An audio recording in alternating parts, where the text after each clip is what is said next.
ये कंटिन्यू करते हैं। बेसिकली जो है हमने मैटप्लॉटलिब का एक ओवरव्यू देखा था। डिफरेंट प्लॉट्स में जो है ये ग्राफ्स में हमें ग्राफ प्लॉट करते हुए किस तरह से हेल्प करता है। सेकेंडली एक चीज देखी थी कि अगर data in the form of arrays है या सिंपल लिस्ट है तो हम उसको प्लॉट कर सकते हैं, ठीक है। लेकिन अगर आप कह लें कि आपके पास कॉम्प्लेक्स डेटा है तो आपको पहले जो है वो पांडास को यूज करना पड़ेगा, और पांडास के थ्रू जो है वो डेटा को इन the form of rose and columns लेके आना पड़ेगा।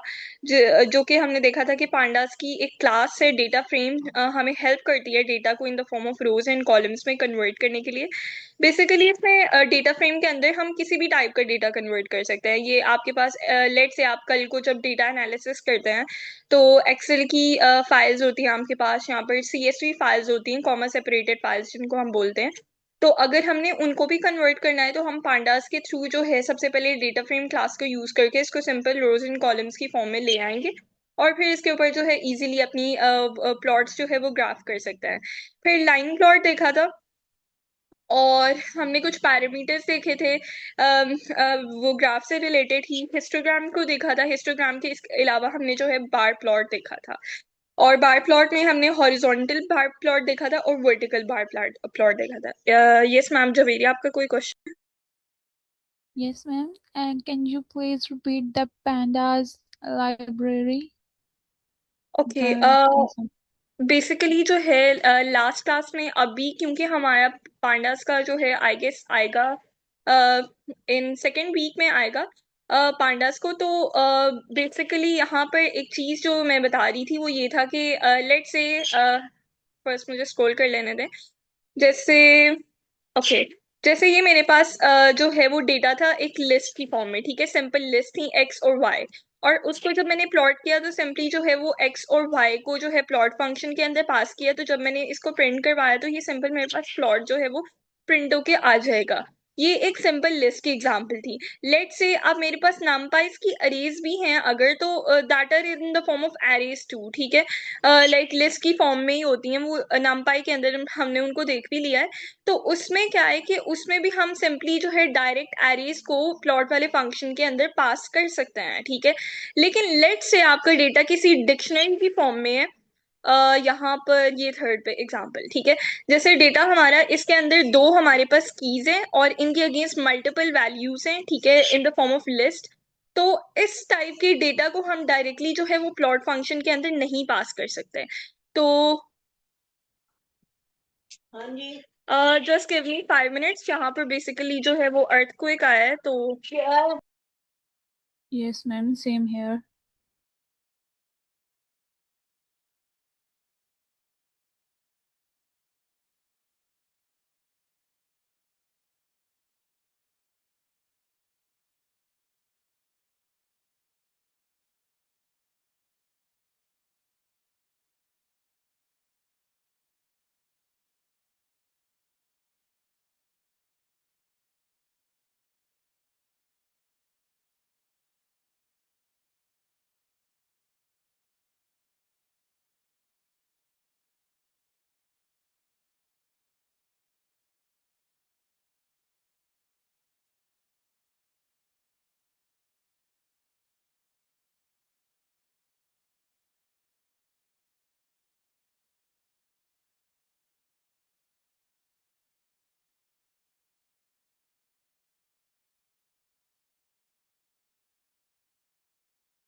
ओके, कंटिन्यू करते हैं। जैसे हमारे पास डेटा जो है वो इन द फॉर्म ऑफ डिक्शनरी होता है, यहाँ पे कोई और कॉम्प्लेक्स डेटा टाइप। यहाँ पे जब हम रियल वर्ल्ड में डेटा एनालिसिस कर रहे होते हैं तो हमारे पास in the form of CSV files, comma separated files की फॉर्म में जो है वो डेटा होता है, ठीक है।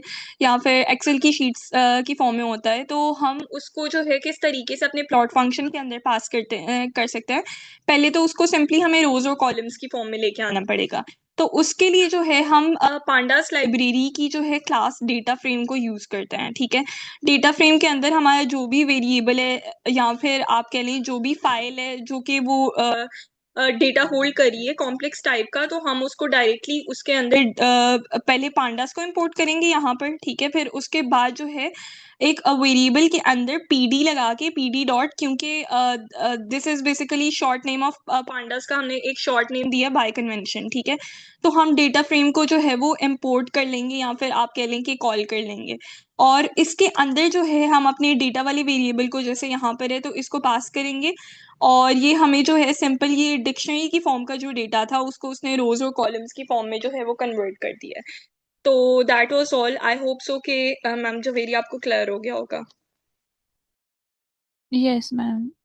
Thank you. ओके, अच्छा यहाँ पर आपको थोड़ी कंफ्यूजन हो सकती है क्योंकि अभी हमने पांडास को एक्सप्लोर नहीं किया, इन केस आपने पहले पांडास के बारे में इतना नहीं पढ़ा, तो हम आगे आने वाली क्लासेस में जो है वो डेटा फ्रेम को देखेंगे डिटेल में भी, वहां पर आपको मोर क्लैरिटी हो जाएगी।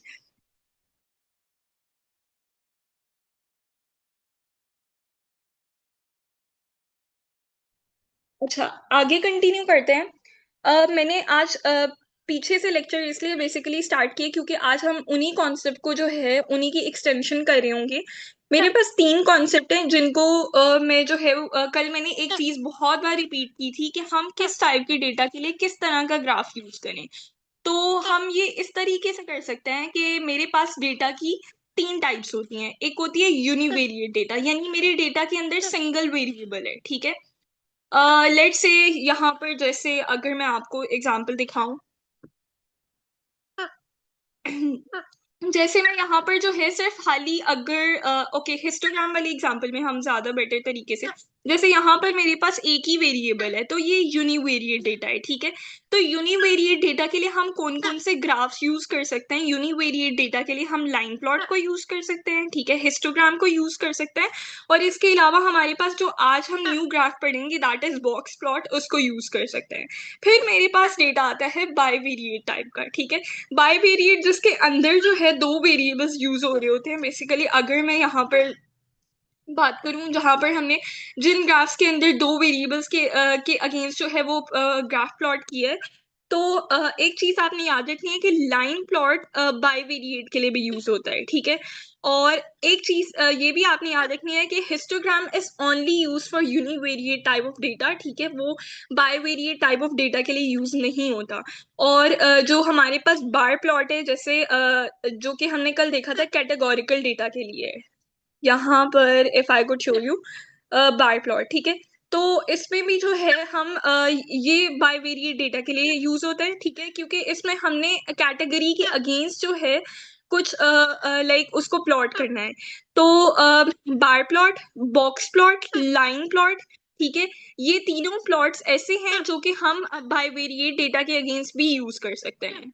और जो बॉक्स प्लॉट है वो यूनिवेरिएट डेटा के अगेंस्ट भी यूज होता है, और लाइन प्लॉट भी जो है वो यूनिवेरिएट डेटा के अगेंस्ट यूज होता है।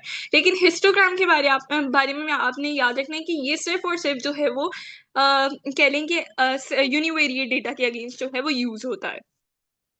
ये पॉइंट क्लियर है सबको? Yes, ma'am. Histogram only for univariate data and plot is only for bivariate data. या और यहाँ पर एक और चीज है। ओके, कल ये एक कॉन्सेप्ट मुझसे स्किप हो गया था कि लाइक मैंने आपको बताया था कि हम जो है वो अनग्रुप डेटा को जो है वो हिस्टोग्राम के अंदर पास करते हैं, और वो फिर खुद ही उसकी फ्रीक्वेंसी जो है फाइंड करके उसको प्लॉट कर देता है। लेकिन यहाँ पर एक और इम्पॉर्टेंट चीज ये है कि हम ग्रुप डेटा को भी जो है वो पास कर सकते हैं हिस्टोग्राम में। लेकिन हम ग्रुप डेटा के लिए डायरेक्ट हिस्टोग्राम का फंक्शन नहीं लगा सकते, बल्कि हमें उसको पहले जो है वो लाइक अनग्रुप डेटा में कन्वर्ट करना पड़ेगा। और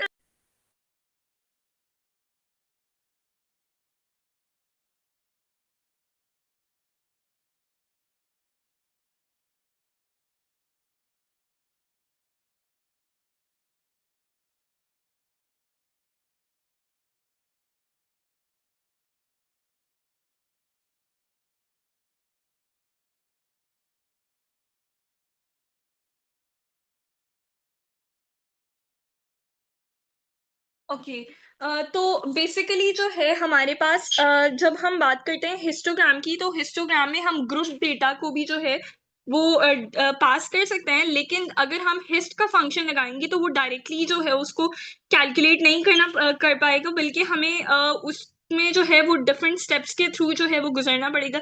लाइक हमें डेटा का मिड पॉइंट कैलकुलेट करना पड़ेगा, ठीक है। फिर उसके बाद जो है उसकी ग्रुपिंग, उसको जो है वो फ्रीक्वेंसी फाइंड करनी पड़ेगी उसकी, और फिर जाके जो है हम उसको लाइक कर सकेंगे कि प्लॉट कर सकेंगे। तो बेटर अप्रोच ये है कि आप हिस्टोग्राम को हमेशा जो है वो अनग्रुप डेटा के लिए यूज करें। और अगर आपके पास कोई ग्रुप डेटा आ जाता है तो आप उसके लिए जो है सिंपली बार प्लॉट को यूज कर सकते हैं। ये पॉइंट क्लियर है? Yes ma'am. ओके, आज हम अपना टॉपिक स्टार्ट करते हैं। ये कुछ चीजें जो हैं पिछले टॉपिक से हमारे पास रह गई थी। आज हम बेसिकली सारे ग्राफ्स को जो है बेसिक लेवल के ग्राफ्स हैं उनको देख लेंगे। और कल हम अपनी ऑब्जेक्ट ओरिएंटेड जो वो एपीआई है उसके थ्रू किस तरीके से हम ग्राफ्स को प्लॉट कर सकते हैं वो देखेंगे। ओके, हमारे पास यहाँ पर एक बॉक्स प्लॉट होता है। और बॉक्स प्लॉट बेसिकली ये एक ऐसी टाइप का ग्राफ है जो कि हमें स्टैटिस्टिक्स के बारे में इंफॉर्मेशन देता है। अब ये किस तरीके से स्टैटिस्टिक्स के बारे में इंफॉर्मेशन देता है, मैंने यहाँ पर एक इमेज इंक्लूड की है। ये इमेज क्लियर है या मैं इसको जूम इन करूँ?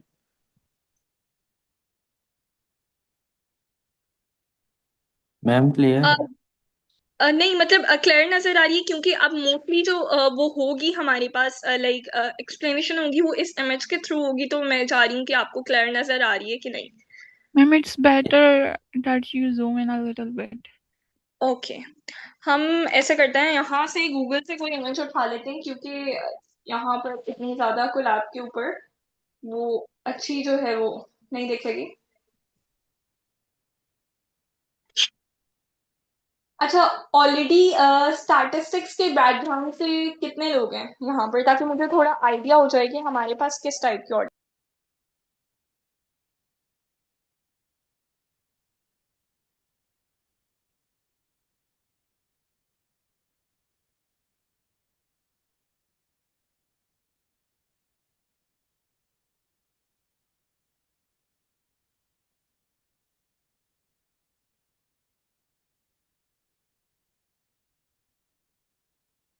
ओके, कोई भी नहीं है।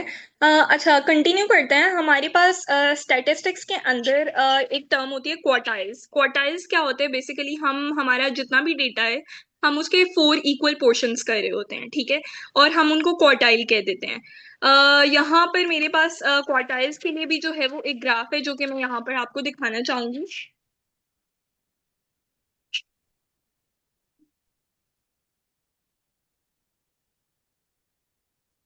ओके, बेसिकली हमारे पास क्वार्टाइल क्या इंडिकेट करते हैं कि हम अपने डेटा को कितने पोर्शंस के अंदर डिवाइड करें। क्वार्टाइल्स में हम 4 पोर्शंस में डिवाइड करते हैं।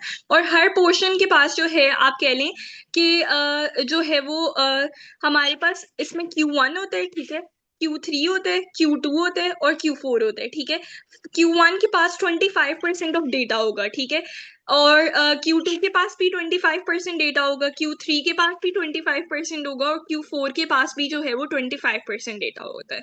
अब क्वार्टाइल को अगर मैं सिंपल वर्ड्स में एक्सप्लेन करूँ तो क्वार्टाइल बेसिकली होता क्या है, ठीक है। जब मैं Q1 की बात करती हूँ तो Q1 का मतलब ये है कि 25% डेटा जो है इस लाइन से जो नीचे है वो लाई करता है, ठीक है। जब मैं Q2 की बात करती हूँ तो Q2 का मतलब ये है कि हमारे पास 50% डेटा जो है इस लाइन से नीचे लाई करता है, ठीक है। और जब मैं बात करती हूँ Q3 की तो Q3 का मतलब ये है कि जो है 75% डेटा मेरे पास इस लाइन से नीचे लाया करता है। और Q4 जो है हमें बताता है कि 100% डेटा इस लाइन से नीचे लाया करता है। अच्छा, अब यहाँ पर एक इंटरेस्टिंग क्वेश्चन ये आ सकता है कि लाइक मतलब हमारे पास ये जो डेटा है ये इस लाइन से नीचे हम क्यों पता लगाना चाह रहे हैं। बेसिकली ये हमें डेटा की डिस्ट्रीब्यूशन में हेल्प करता है। और जब मैं Q2 की बात करती हूँ जो कि हमारे पास ये इंडिकेट करता है कि 50% of data is line below this line, तो Q2 जो है वो मीडियन के इक्वल होता है। यानी मीडियन भी हमारे पास यही बताता है कि 50% of data is distributed below this line. ये पॉइंट सबको क्लियर है?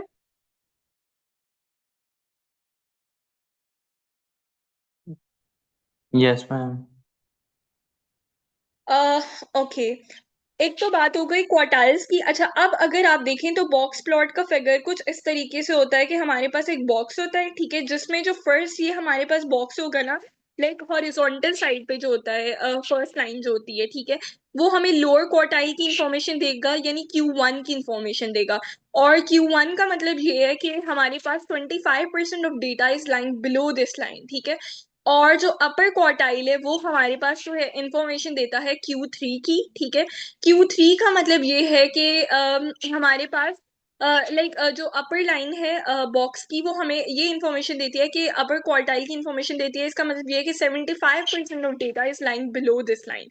और Q2 के बारे में मैंने आपको बता दिया कि Q2 जो है हमारे पास मीडियन के इक्वल होता है, या मीडियन कह सकते हैं सिंपल वर्ड्स में। और Q2 हमारे पास ये सेंटर वाली लाइन जो है वो इंडिकेट कर रही होती है, ठीक है। यहाँ पर Q2 का मतलब ये है कि 50% of data is line below this line. अच्छा, अब यहाँ पर एक चीज होती है इंटर क्वार्टाइल रेंज, ठीक है। इंटर क्वार्टाइल रेंज का सिंपल फॉर्मूला अगर मैं यहाँ पर लिख के दिखाऊं तो that is Q3 minus Q1, ठीक है। ये इंटर क्वार्टाइल रेंज का बेसिकली जो है हमारे पास फॉर्मूला है। और इंटर क्वार्टाइल रेंज हमारे पास क्या इंडिकेट करती है? इंटर क्वार्टाइल रेंज हमें बताती है कि बेसिकली हम मिडिल जो 50% ऑफ डेटा है ना, अगर Q3 भी माइनस कर दें, ठीक है, Q1 भी माइनस कर दें, तो सेंटर में तो 50% ऑफ डेटा ही रहा, ठीक है। 50% ऑफ डेटा किस रेंज पे स्प्रेड है, ये हमें वो रेंज बताएगी। इंटर क्वार्टाइल रेंज के बारे में क्लियर हो गया? मैम ये रेंज के बारे में तो क्लियर हो गया, लेकिन वो आपने पहले बताया था कि ये हम 4 पार्ट्स में डाटा को डिवाइड करते हैं। यहाँ पे हमारे पास Q1 Q2 Q3 है, तो 4 को हम यस, कहाँ? और Q4 क्यों नहीं है? नॉर्मली जब स्टार्ट्स में ही हम इसकी बात करते हैं तो Q4 तो मैक्सिमम डेटा को इंडिकेट कर रहे हैं ना। तो ये मैक्सिमम लाइन जो है हमारे पास ये Q4 का बता रही है। तो उसको जो है वो इतना ज्यादा हाईलाइट करने की जरूरत नहीं है। आप और, इस मैक्सिमम को जो है वो Q4 भी कह सकते हैं। और मैम ये जो मिनिमम है, फिर इसको हम कैसे, ये हाँ, लोअर तो मिनिमम। मिनिमम का मतलब ये है कि जीरो यहाँ पर कोई डेटा लाइन नहीं कर रहा, ठीक है। Q1 का मतलब हमारे पास ये है कि 25% डेटा इससे पहले लाया करना चाहिए। अगर मैं आपको ग्राफ भी दिखा दूं तो ग्राफ में जो है हमारे पास Q1 कहाँ से स्टार्ट हो रहे हैं? 0 से 25% तक। तो दैट्स वाई जो है हमने इसको सेपरेटली जो है वो प्लॉट किया है। ये पॉइंट क्लियर है? यस मैम, क्लियर हो गया। ओके। मीन हम बात करें तो मीन इज लाइक एवरेज, जो कि हम नॉर्मली स्टार्ट्स में भी और वैसे भी रियल लाइफ में भी मैथ्स के कॉन्सेप्ट के अलावा भी मीन का मतलब ये है कि to take the average of all values या फिर ऑल डेटा वैल्यूज। अच्छा, विस्कर क्या है? विस्कर इज बेसिकली जो है मिनिमम से लेकर लोअर क्वार्टाइल तक जितना डिस्टेंस होगा वो हमारे पास विस्कर होता है। सिमिलरली जो है अपर क्वार्टाइल से मैक्सिमम तक जितना डिस्टेंस होगा वो हमारे पास विस्कर होगा। तो ये चीजें हैं हमारे पास बेसिकली जो बॉक्स प्लॉट हमें बताता है। और ये कहाँ पर यूज हो सकती है रियल लाइफ? अगर मैं एग्जांपल दूं, जैसे आप ब्रेस्ट कैंसर के डेटा के ऊपर जो है एनालिसिस कर रहे हैं, तो वहां पर आपसे कोई एवरेज पूछ लिया जाता है कि एवरेज पॉपुलेशन जो है उनके अंदर जो है ये डिजीज लाया करती है कि नहीं, तो वहां पर आप ये जो है बॉक्स प्लॉट के थ्रू इंडिकेट कर सकते हैं। वैसे तो हम सेपरेट पांडास में भी जो है मीन मीडियन वगैरह निकाल सकते हैं, लेकिन अगर इन द फॉर्म ऑफ आपको ये सारी इंफॉर्मेशन जो है वो पूछी जाए, तो आप बॉक्स प्लॉट की फॉर्म में जो है उसको रिप्रेजेंट कर सकते हैं। अच्छा, यहाँ पर एक चीज है आउटलायर। आउटलायर के बारे में मैं अभी डिस्कस नहीं करूंगी। आउटलायर को जो है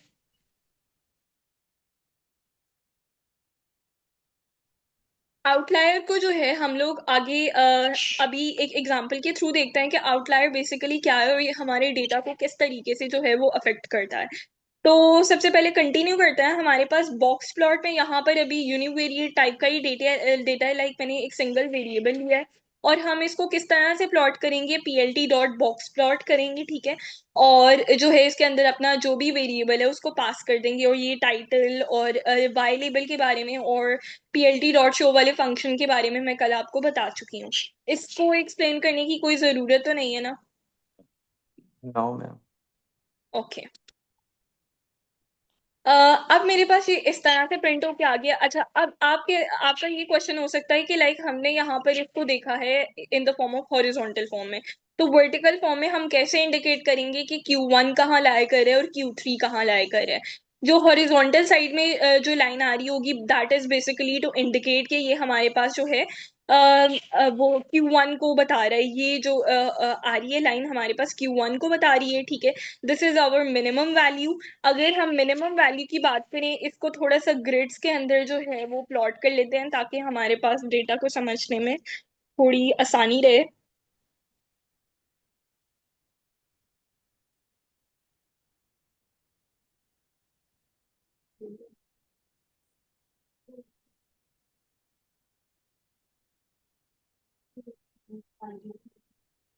ओके, यहाँ पर मेरे पास जो है वो मिनिमम स्टार्ट हो रहा है 20 से। तो देख लेते हैं, हमारे पास जो फर्स्ट वैल्यू है ना वो 20 है।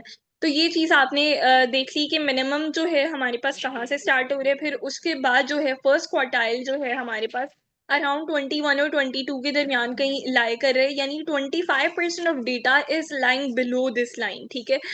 और उसके बाद जो है हमारे पास अपर क्वार्टाइल की अगर हम Q3 की बात करें तो वो यहाँ पर लाई कर रहे हैं 24 और 25 के दरमियान। इसका मतलब ये है कि 75% of data is lying below this line. और अगर मैं मीडियन की बात करूं या Q2 की बात करूं, जो कि हमें 50% ऑफ डेटा की डिस्ट्रीब्यूशन बताता है, वो 23 के अराउंड जो है वो लाई करिए। इसको हम प्रूव भी करके देख लेते हैं कि ये 23 ही है। अगर यहाँ पर मैं बात करूं तो मेरे पास टोटल जो है वो 3 4 5 7 वैल्यूज हैं। अगर इनका मिड जो है वो 23 पे ही कहीं आ रहा है, तो एक चीज तो मुझे पता चल गई कि 50% of data is line below this line. और ये विस्कर्स को इंडिकेट कर रही है ये लाइन, और ये वाली लाइन भी जो है मिनिमम से जो Q1 तक जा रही है और मैक्सिमम Q4 3 से जो है मैक्सिमम तक जा रही है, दैट इज विस्कर। अच्छा, एक इंटरेस्टिंग चीज ये है कि हमारे पास बॉक्स प्लॉट को विस्कर प्लॉट भी कहा जाता है due to it lines of whisker. तो ये चीज भी आपने इसका एक दूसरा नेम याद रखना है। ये पॉइंट क्लियर है? Yes ma'am.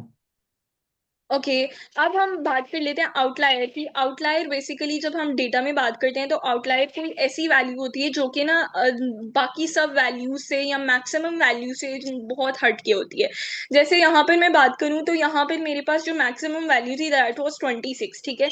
आउटलायर आएगा जब, तो आउटलायर जो है हो सकता है कोई ऐसी वैल्यू हो जो कि 26 से बहुत ज्यादा हो, ठीक है। या फिर वो मिनिमम वैल्यू से जो है इतनी ज्यादा कम हो, या तो वो मैक्सिमम वैल्यू से बहुत ज्यादा हो सकती है और मिनिमम वैल्यू से जो है बहुत कम हो सकती है। लाइक 20 है अगर मेरे पास मेरी मिनिमम वैल्यू, तो इससे कम जो है बहुत ज्यादा कम, बहुत ज्यादा डिफरेंस आए तो 1 हो सकती है, ठीक है। आउटलायर बेसिकली क्या है कि ये हमारे रिजल्ट को किसी तरीके से अफेक्ट कर रही होती है। और जब हम डेटा एनालिसिस भी कर रहे होते हैं तो एक हमारा जो पर्पस है डेटा एनालिसिस करने का वो ये है कि हम आउटलायर्स वाली वैल्यूज को रिमूव कर दें। रीजन क्या है कि ये हमारे ओवरऑल रिजल्ट को बहुत ज्यादा अफेक्ट करती है। कि हम अगर मीन फाइंड कर रहे हैं तो ये उसको भी अफेक्ट करेगी, ठीक है। और मीन में हम लोग एवरेज निकाल रहे हैं सारी वैल्यूज का। अगर कोई ऐसी वैल्यू हमारे पास आ रही है जो या तो मिनिमम से बहुत नीचे है, ठीक है, या मैक्सिमम वैल्यू से बहुत ऊपर है, तो वो जो है ओवरऑल रिजल्ट को जो है खराब कर सकती है। तो अभी देख लेते हैं कि बॉक्स प्लॉट के ऊपर बॉक्स प्लॉट हमें ये भी बताता है कि ये जो वैल्यू है certain value that is an outlier, ये आउटलायर का रीजन बन रही है, ठीक है। जैसे यहाँ पर मैंने एक वैल्यू ले ली है 95। पहले ग्राफ के अंदर जो है मेरे पास 26 मेरी मैक्सिमम वैल्यू थी। अब 95 जो है नॉर्मल, अगर हम वैल्यूज सारी वैल्यूज देखें तो इन सबसे जो है बहुत ज्यादा हटके है। और जो मैक्सिमम वैल्यू भी आ रही है उससे बहुत ज्यादा है। तो ये जो है मेरे पास एक आउटलायर कॉज करेगी। अब आउटलायर हम बॉक्स प्लॉट में किस तरीके से शो करते हैं, अगर मैं यहाँ पर ऊपर आऊँ तो इन द फॉर्म ऑफ सर्कल जो है मेरे पास वो आउटलायर शो होगा। और अब इसको जरा प्लॉट भी करके देख लेते हैं। इसको मैं रन करती हूँ तो मेरे पास जो है मेरा पूरा बॉक्स प्लॉट ही अफेक्ट हो रहा है ड्यू टू एन आउटलायर। ये जो सर्कल है जो कि 90 के ऊपर कहीं जाके बन रहा है, that is causing an outlier. तो हमें जो है बॉक्स प्लॉट ये भी फायदा देता है कि वो जो है कोई आउटलायर जो है उसको डायरेक्टली प्लॉट करके भी दिखा देता है। ये क्लियर है? Yes ma'am. ओके, अब हम कंटिन्यू करते हैं। बेसिकली आज हम जो ग्राफ्स देख रहे होंगे, सबसे पहले है pie chart. Pie chart is like आप जैसे हमारे पास पाई नेम से ही पता चलता है कि एक सर्कल है, या आप एक पिज्जा कह लें, उसके डिफरेंट स्लाइसेस हैं, तो पाई चार्ट हमें हर स्लाइस की जो है वो परसेंटेज बताएगा, ठीक है। नॉर्मली जब हम बात करते हैं तो ये हमारे पास कैटेगोरिकल जो डेटा है, कैटेगोरिकल डेटा में अब किस टाइप के डेटा को कह रही हूँ कि हमारे पास कोई इन द फॉर्म ऑफ नेम्स की फॉर्म में डेटा है जो नंबर्स नहीं है, ठीक है, तो उसकी परसेंटेज जो है हमें बता सकता है। और इसके अलावा जो है simple data like numerical data की भी परसेंटेजेस बता सकता है, लेकिन स्पेसिफिकली हम बात करते हैं कि कैटेगोरिकल डेटा की ये किस तरीके से जो है परसेंटेज बता सकता है। तो यहाँ पर जो है मैंने ऑलरेडी मेरे जो टेबल था उसके अंदर नेम और सैलरी वाला कॉलम था। अब यहाँ पर मैंने क्या चीज़ की है कि एक और कॉलम ऐड कर दिया, दैट इज डिपार्टमेंट वाला कॉलम, और इसके अंदर मैंने 3 डिपार्टमेंट्स जो हैं, सॉरी 4 डिपार्टमेंट्स असाइन किए हैं, जिसमें जो है अच्छा, अब मैं इसको रन करके पहले दिखा देती हूँ। इसको रिमूव कर देते हैं और डायरेक्टली जो है मैं पूरा टेबल ही रन करके दिखा देती हूँ। अभी आपने इसके बारे में परेशान नहीं होना है कि ये वैल्यूज कैसे ऐड किए हैं, ये जब हम पांडास को पढ़ेंगे तो उसमें डिटेल में देख रहे होंगे कि हम किस तरह से जो है न्यू कॉलम भी ऐड कर सकते हैं। पर डिपार्टमेंट वाला कॉलम मैंने ऐड किया है और यहाँ पर मेरे पास अहमद और अली जो हैं, और इसके अलावा जो है अच्छा, यहाँ पर बेसिकली मेरे पास एचआर डिपार्टमेंट और फाइनेंस डिपार्टमेंट ऐसे डिपार्टमेंट हैं जो कि मल्टीपल लोगों को असाइंड है। उनमें जो है मेरे पास अहमद और जो है सारा है एचआर डिपार्टमेंट में, और अमार और स्टाइश जो है वो फाइनेंस डिपार्टमेंट में है, ठीक है। बाकी जो डिपार्टमेंट्स हैं उनमें सिर्फ एक एक पर्सन असाइन है।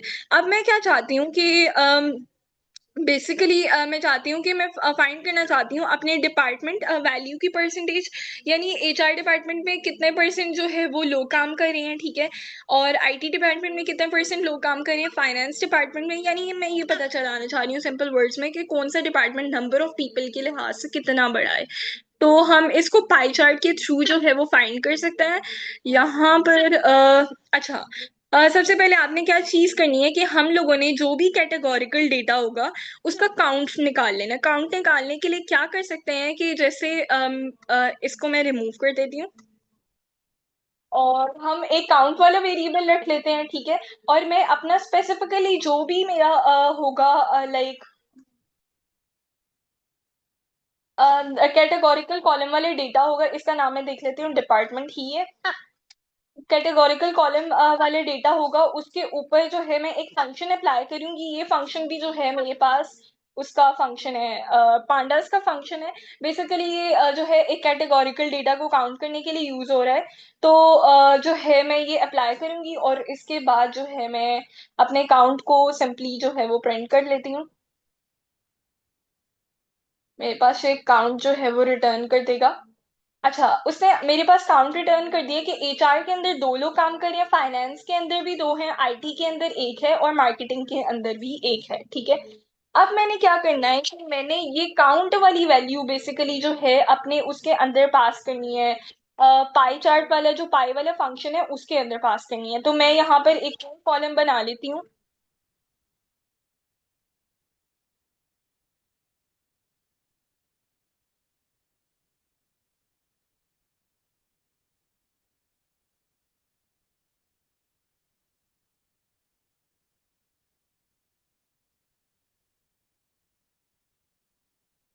ओके, तो बेसिकली मैं यहाँ पर क्या करती हूँ कि मैं पीएलटी डॉट पाई करूंगी और इसके अंदर मैं काउंट अपना पास करूंगी, यानी डायरेक्टली हमने अपना कैटेगोरिकल डेटा वाला कॉलम पास नहीं करना बल्कि उसका काउंट पास करना है।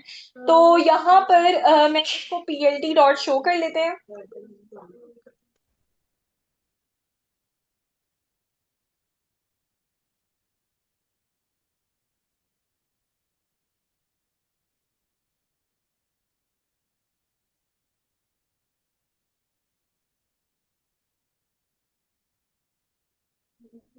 यहाँ पर मेरे पास बेसिकली जो है पाई एक शो गई है, लेकिन अभी इसके ऊपर कोई लेबलिंग नहीं है, कुछ भी नहीं है, तो वो देखते हैं कि हम किस तरीके से जो है अप्लाई कर सकते हैं। अगर मैं काउंट वाले वेरिएबल की बात करूं तो काउंट वाले वेरिएबल की अगर मुझे वैल्यूज गेट करनी है तो वो मैं किस तरीके से गेट कर सकती हूँ कि यहाँ पर मैं लिखूंगी काउंट डॉट इंडेक्स, और इसको जो है हम रन करके देख लेते हैं।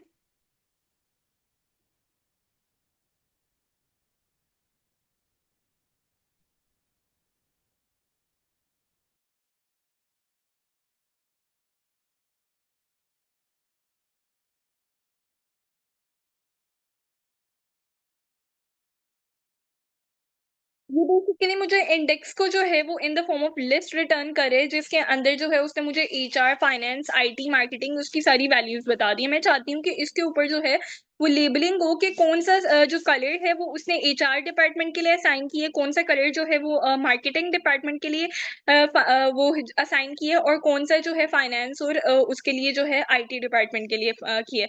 तो सिंपली मैं यहाँ पर पैरामीटर जो है वो काउंट डॉट इंडेक्स जो है वो पास कर दूंगी, और जब मैं इसको रन करूंगी, ओके यहाँ पर क्या इशू आ रहा है,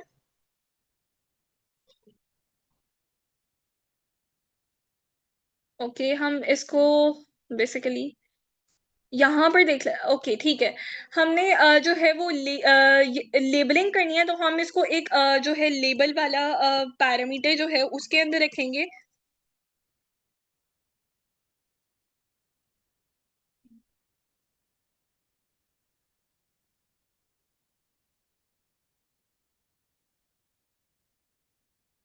तो इस समय मेरे पास जो है वो लेबल कर दिया है कि ये जो ब्लू कलर है वो एचआर का है, ये फाइनेंस का है, ये मार्केटिंग का, ये आईटी का है। अब सेकंड क्वेश्चन यहाँ पर ये आ सकता है कि परसेंटेजेस का कैसे पता चलाएं, तो उसके लिए मेरे पास जो है एक पैरामीटर होता है, दैट इज ऑटो पीसीटी।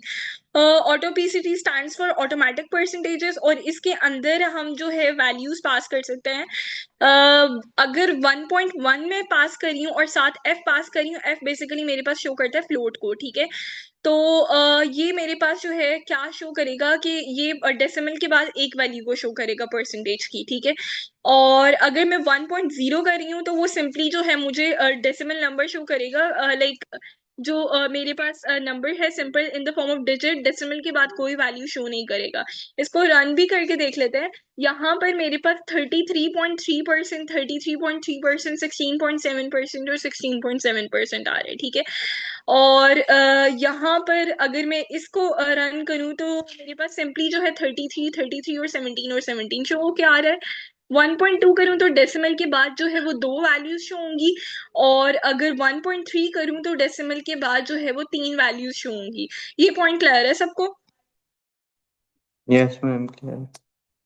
अच्छा, अब मेरे पास एक और इंटरेस्टिंग पैरामीटर होता है, that is explode. Explode basically क्या करता है कि लेट से मैं किसी डेटा को हाईलाइट करना चाह रही हूँ, किसी स्पेसिफिक स्लाइस को, ठीक है, पाई चार्ट के। तो वो उसको थोड़ा एक्सप्लोर करके दिखाएगा। जैसे नॉर्मली हमारे पास बुक्स में भी जो है हम किसी इंपॉर्टेंट डेटा को हाईलाइट कर रहे होते हैं अगर पाई चार्ट में, तो वो जो है थोड़ा सा ना इसके अंदर गैप, लाइक मैं फाइनेंस डिपार्टमेंट को हाईलाइट करना चाह रही हूँ, तो मेरे पास थोड़ा सा जो है वो गैप आ जाएगा इसके अंदर, और ये उस स्लाइस को थोड़ा सेपरेट करके दिखा देगा।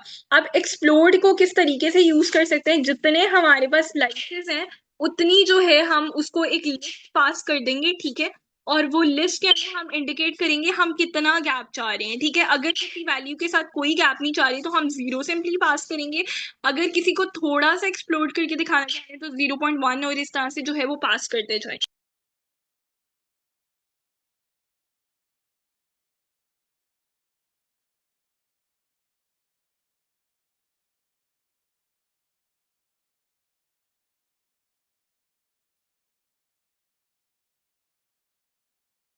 ओके, यहाँ पर अब मैं इसको रन करती हूँ, तो मेरे पास अगर मैं इसको रन करूंगी तो एरर आ जाएगा। रीजन कोई मुझे बता सकता है कि यहाँ पर एरर क्यों आ रहा है? Ma'am, it's because there are four values and here we have only write three. Yes, बिल्कुल ऐसा ही है। तो जो है यहाँ पर हम एक वैल्यू का जो है वो इंक्रीमेंट करेंगे, एग्जैक्टली उतनी ही वैल्यूज पास करेंगे जितनी जो है हमारे पास स्लाइसेस होंगे। तो यहाँ पर बेसिकली जो है मैंने वैल्यूज पास किया। अच्छा, ये अभी के लिए जो है वो शैडो को रिमूव कर देते हैं, इसके बारे में भी बताती हूँ बाद में। अभी अगर मैं इसको रन करूंगी तो मेरे पास ये थोड़ा सा जो फाइनेंस डिपार्टमेंट है ये एक्सप्लोड होके आ रहा है। अच्छा, शैडो वाले पैरामीटर की भी बात कर लेते हैं कि व्हाट इज शैडो। तो शैडो बेसिकली जो है हम लोग अपने ग्राफ को थोड़ा सा जो है वो हाईलाइट करना चाह रहे हैं, या थोड़ा खूबसूरत दिखाना चाह रहे हैं, तो उसके लिए जो है हम शैडो को यूज करते हैं, और शैडो के अंदर जो है वो ट्रू वैल्यू ही पास होगी, बूल वैल्यू जो है हमारे पास पास होगी। तो ये बेसिकली इस तरह से जो है वो शैडोज जो है वो इंडिकेट कर देगा। ये पॉइंट क्लियर है सबको?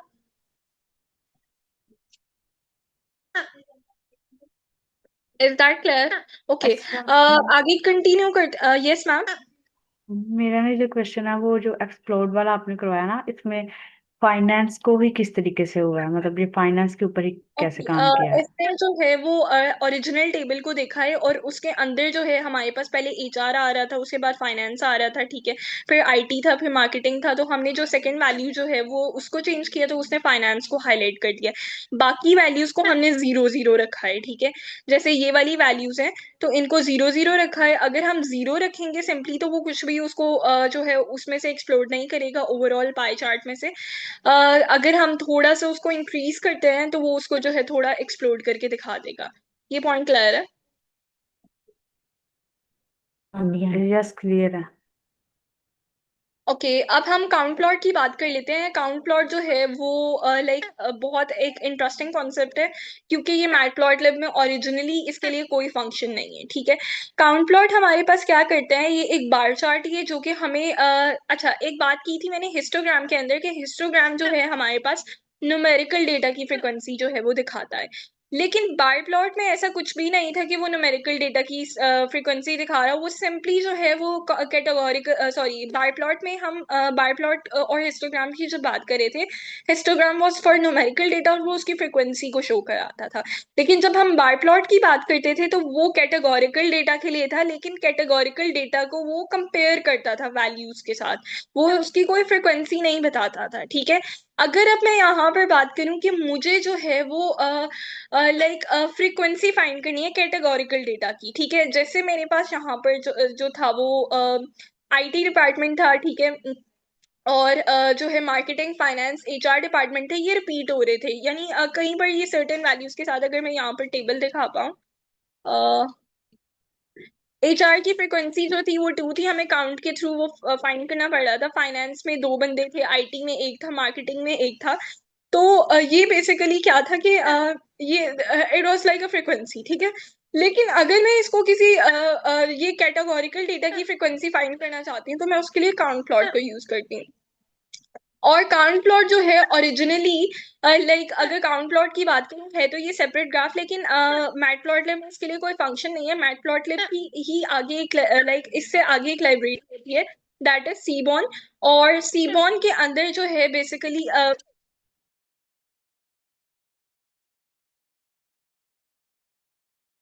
सीबॉन जो है उसके अंदर काउंट प्लॉट के लिए फंक्शन है, लेकिन हम यहाँ पर बार प्लॉट वाले फंक्शन को यूज करके जो है वो इसकी फ्रीक्वेंसी फाइंड कर सकते हैं, लाइक इसको काउंट प्लॉट को प्लॉट कर सकते हैं। उसके लिए क्या करेंगे, सिंपली हम अपने पहले जो है काउंट डॉट इंडेक्स जो है मैंने बताया था कि ये हमारे पास सारी जो कैटेगोरिकल डेटा की वैल्यूज होंगी लाइक एचआर या फाइनेंस या फिर सब कुछ,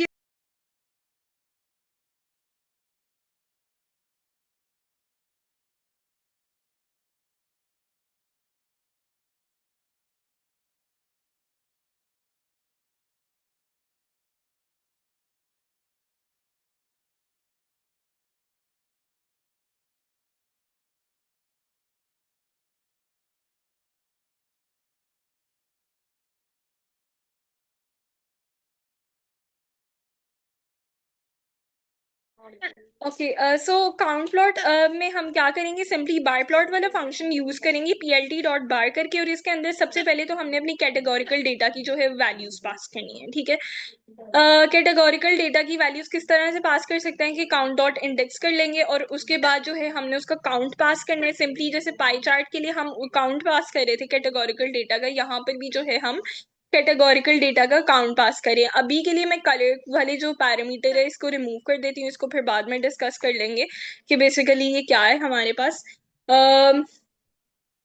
ओके, अब मैं इसको रन करके दिखाती हूँ। तो ये बेसिकली मेरे पास एक बार प्लॉट ही बनेगा, लेकिन ये फ्रीक्वेंसी शो करेगा। लाइक एचआर डिपार्टमेंट के अंदर कितने बंदे थे, 2 थे, तो उसने उसको 2 पे जो है प्लॉट किया है। सिमिलरली जो है मेरे पास फाइनेंस डिपार्टमेंट के अंदर कितने थे लोग, 2, तो उसने 2 पे प्लॉट किए। और आईटी डिपार्टमेंट और मार्केटिंग डिपार्टमेंट में 1 1 थे, तो उसने उसको 1 पे जो है वो प्लॉट किए। ये पॉइंट क्लियर है सबको?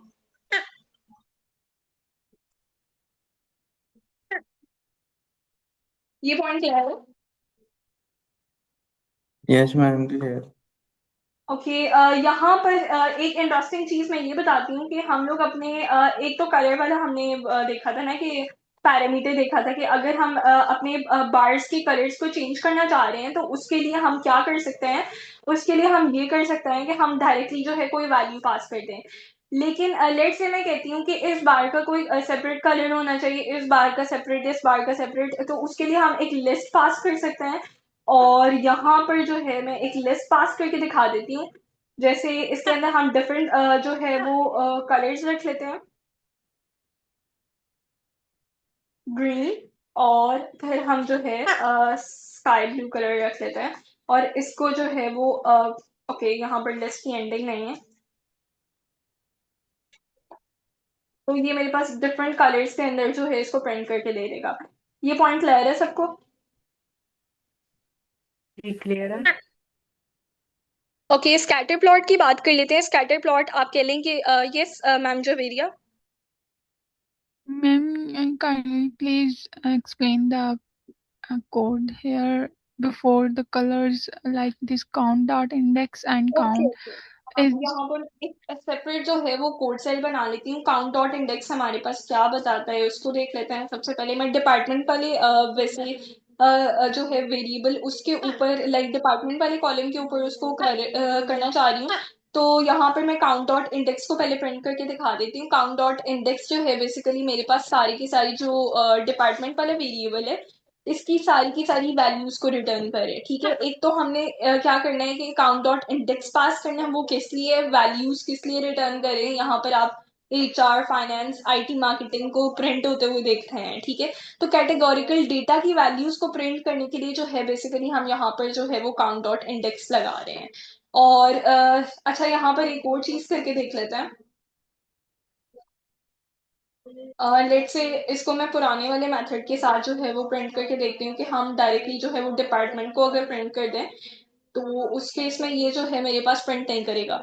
उसका रीजन ये है कि ये जो है वो एक एक वैल्यू को गेट करके यानी पूरे यहाँ पर वो उसको समझ रहे हैं कि डिपार्टमेंट वाला जो है पूरा कॉलम उसकी वैल्यूज को अंडरस्टैंड नहीं कर पा रहा है। ठीक है, तो उसके लिए हमें एक एक जो है इंडेक्स पास करना पड़ रहा है।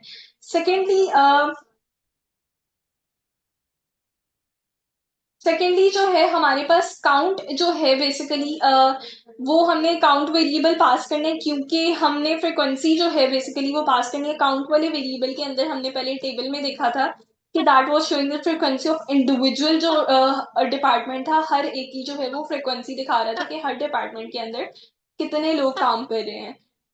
लाइक अगर मैं यहाँ पर आपको स्क्रॉल करके, हाँ यहाँ पर स्क्रॉल करके दिखा दूँ तो काउंट वाले वेरिएबल के अंदर ये बेसिकली ये इंडिकेट कर रहा था HR के अंदर 2 है, फाइनेंस में 2, IT में एक है, तो मार्केटिंग में एक है। सिंपल वर्ड्स में अगर हम बार प्लॉट के अंदर जो है वो कैटेगोरिकल डेटा भी पास कर देते हैं और उसकी फ्रिक्वेंसी भी पास कर देते हैं तो वो हमें काउंट प्लॉट जो है वो प्रिंट करके दे देगा। ये पॉइंट क्लियर है आपको? means मैम जो सेकंड काउंट है वो वेरिएबल का नेम एज अ वेरिएबल है और जो फर्स्ट है वो फंक्शन है। एक मिनट मैं दिखाती हूँ। जो फर्स्ट काउंट है that is count dot index, that is basically showing the values. ठीक है, ये एक्स एक्सेस पे जो प्लॉट हुई है values HR, finance, IT, marketing, ये उसके लिए है। और जो सेकंड वाला कॉलम है काउंट, दैट इज रिटर्निंग हमारे पास फ्रीक्वेंसीज को रिटर्न करे, क्योंकि काउंट प्लॉट का बेसिकली पॉइंट क्या है कि हमने कैटेगोरिकल डेटा की फ्रीक्वेंसी फाइंड करनी है, तो उसके लिए हम ये जो है वो प्लॉट कर रहे हैं। ये क्लियर है आपको? Okay ma'am.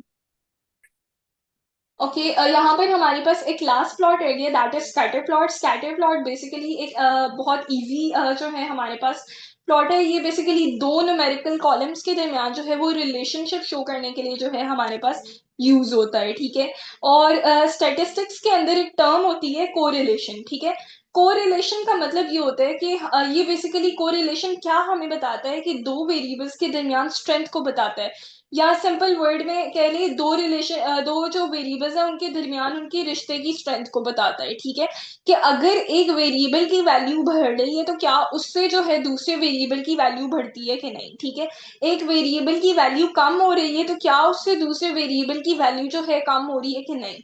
तो कोरिलेशन सिंपली ये है, और स्कैटर प्लॉट को हम मोस्टली जो है वो कोरिलेशन फाइंड करने के लिए यूज करते हैं। सिंपली ये है कि दो न्यूमेरिकल कॉलम्स के दरमियान अगर रिलेशनशिप फाइंड करना है तो उसके लिए स्कैटर प्लॉट है। ये पॉइंट क्लियर है? ये पॉइंट क्लियर है? ओके। यहाँ पर हम लोग जो है पहले अपना जो टेबल था डीएफ उसको प्रिंट करके देख लेते हैं कि इसके अंदर कितने न्यूमेरिकल कॉलम्स हैं। अभी इसमें सिर्फ और सिर्फ सैलरी वाला न्यूमेरिकल कॉलम है। ये जो आपको शो है 0 1 2 3 4 5 दैट इज बेसिकली सीरीज, उसका सीरीज नंबर बता रहा है। ठीक है, तो हम यहाँ पर एक एज वाला जो है मैंने न्यूमेरिकल कॉलम ऐड कर दिया है। ठीक है, और अब जो है मैं इस पे स्कैटर प्लॉट अप्लाई करती हूँ कि मुझे सैलरी को जो है वो सैलरी और एज के अगेंस्ट जो है इन दोनों का रिलेशनशिप बताओ कि क्या एज के बढ़ने से सैलरी बढ़ रही है कि नहीं। यानी मैं इस कंपनी में फाइंड करना चाहती हूँ कि क्या जो सीनियर मोस्ट लोग हैं या जिनकी एजेस ज्यादा है क्या उनकी सैलरी ज्यादा है भी है कि नहीं। ठीक है, तो उसके लिए जो है स्कैटर प्लॉट को प्लॉट कर लेते हैं। ओके, यहाँ पर क्या इशू? ओके, बेसिकली इसको शायद रन नहीं किया। यस, अच्छा, अब जो है इसको रन करके देख लेते हैं। तो पहले तो टेबल देख लेते हैं। यहाँ पर टेबल में हमारे पास जो एज 29 है उसकी सैलरी 10,000 है। ठीक है, ओके।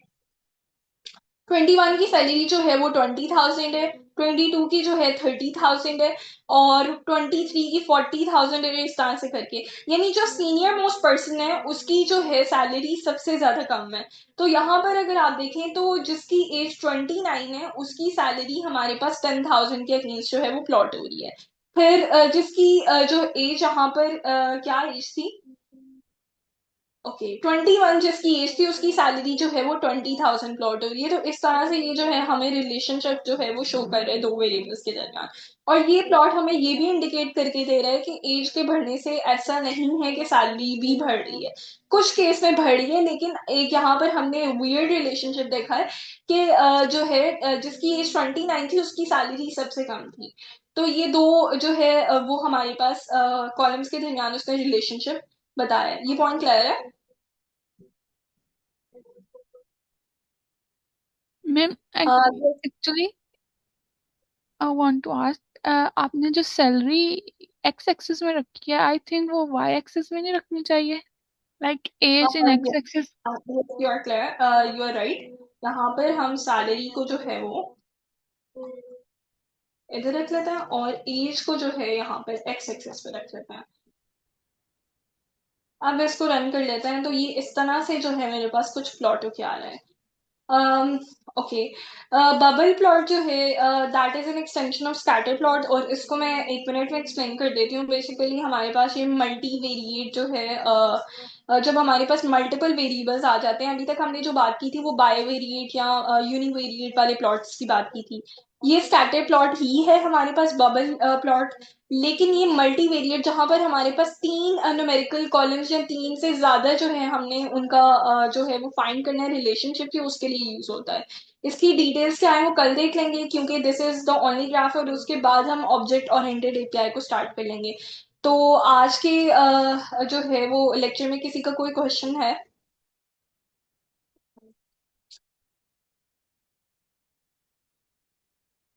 मैम ये जो नेक्स्ट आपने chapter change will be, you can ask first. Sorry.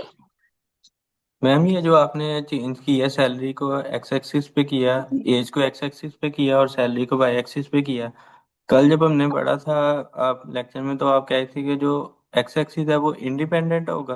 No no, वो डिपेंडेंट होगी। ठीक है, और जो y एक्सेस है दैट वुड बी इंडिपेंडेंट। अगर हम वेरिएबल्स में भी देखें तो x इज इक्वल y।